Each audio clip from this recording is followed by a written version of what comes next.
Executive VP of the Trump Organization, Donald Trump Jr., joins me now. So, this was her first real aggressive questioning. How do you think she fared?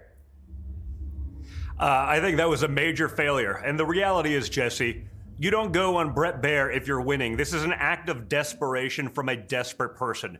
She's not going to do anything differently. She cut and pasted Joe Biden's policies and didn't even change the source code when a month after her coup, because, she likes to talk about democracy, but didn't win a single vote in her primary to become the Democratic nominee. It's absolutely amazing. The people that she talks about intelligence that say Trump is unstable, those are the same people that signed off on the Hunter Biden laptop being Russian disinformation.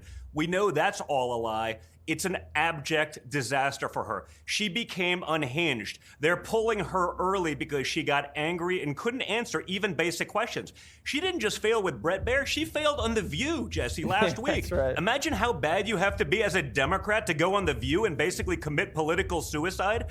She doesn't have it. Americans understand that. She'll tell you whatever you need to hear to get that vote, but she is the daughter of a Marxist professor. She is a radical San Francisco liberal. She has been in charge for 3.5 years because she's not just a vice president. She's a vice president to the most absentee president in the history of the United States, someone who has spent over 40% of his time on the beach in Delaware, and, not to mention the dementia. She could have done any one of these things over the last 3.5 years, yet she did none of them. Why wait?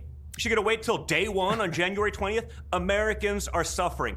Inflation is killing us. Wars are breaking out all over the world.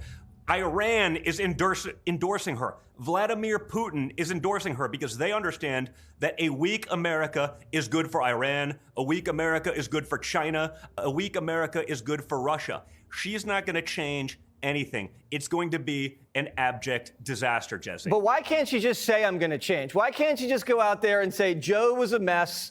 I had lunch with him. He fell asleep in his soup. I didn't want to do what he did with the border. He wanted to blow it up. I was just being a loyal foot soldier. I didn't really like what happened in the Middle East. He spent too much money. I was just there because he tapped me as VP. Why can't she just do that? It's the only thing that will allow her to survive this election, but she's clinging to this failed president like a psychopath.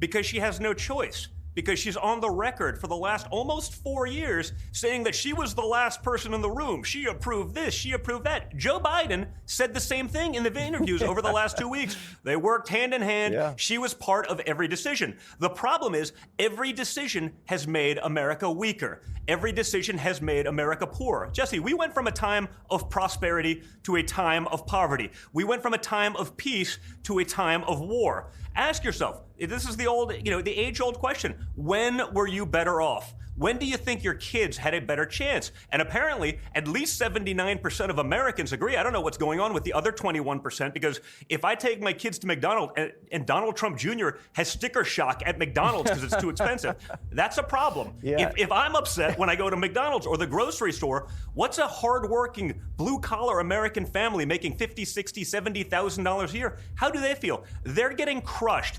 And Kamala Harris is incompetent. You saw the answers. If she can't do 20 minutes of a fair interview, someone finally asked her a couple, at least real questions for a change, the hiding her in the basement strategy was the right way to go. But that too was failing because she agreed with all of the policies that got us to this disastrous place. So they had to put her out there, and it's not working. If she can't do 20 minutes with Bret Baier, how's she going to do against Vladimir Putin? How's she going to do against the mullahs in Iran? How's she going to do against Xi or North Korea or any of the other enemies of America, any of the other enemies of freedom around the world?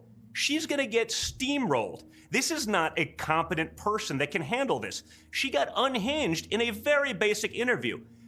Our enemies would love a Kamala Harris presidency. They are rooting for it like you've never seen. There's a reason Iran is trying to kill my father. And it's not because they want him to be president. It's because they understand that Kamala Harris's weakness is a huge benefit to all of our adversaries all over the world, and they would love to have 4 more years of this unmitigated disaster. Yeah, you mentioned McDonald's too, Don. I know your dad's going to be there Sunday working the fry machine. Did your dad watch the Fox interview with Kamala? What do you think? Listen, I think my father knows the McDonald's menu much better than Kamala Harris ever did, and yet she can't tell us which. I wish Brett would have asked which McDonald's she worked at, because she'll just tell you whatever you want to hear to seem relatable and likable. But you saw in the interview, all right, she unhinged.